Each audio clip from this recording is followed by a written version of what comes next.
I bet that you and I can agree that clutter can be a beast. It can affect our lives in so many negative ways. It's draining, it's chaotic, and it's a thief of our peace. Today, we're going to talk about clutter, and then we're going to talk about clutter.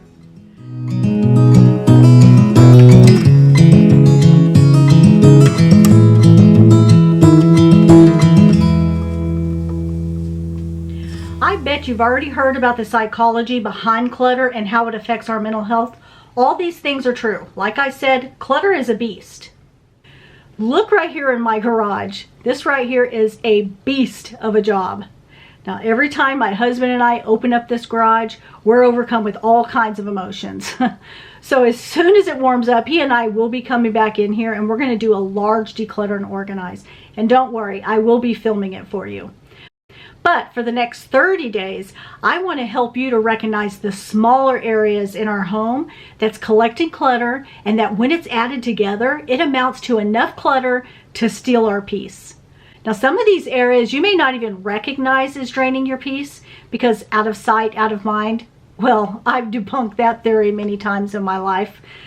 So what is clutter?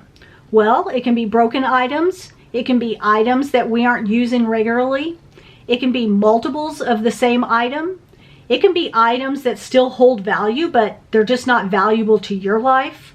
How about gifts that were given to you and you feel obligated to hold on to them, but you really aren't using them and they're just taking up space and they're adding to the clutter and the chaos? You know, even if it's organized clutter, it's still clutter. So my goal in this series is to encourage you to reclaim the peace in your life. So every day for the next 30 days, I'm going to be right here showing you areas in your home that attracts clutter. Most of these areas are hidden areas, and most of these areas I struggle with here in my home. On the surface, everything looks organized, but open this or see the amount that I have of that, and you'll see why I say I have hidden clutter.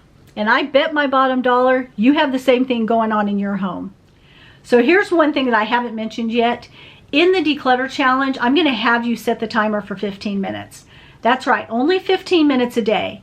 We are going to be breaking this down into smaller sections, so that way you're able to get things done in 15 minutes a day. Now, I'm not asking you to go in and organize, clean, any of that stuff. We're just going to get in there, and in 15 minutes, we are going to declutter out as much as we can.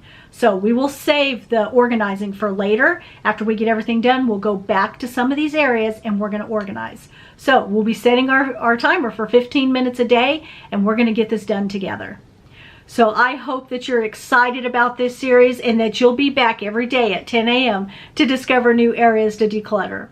I'll see you again in tomorrow's video. Until then, stay blessed, my friends.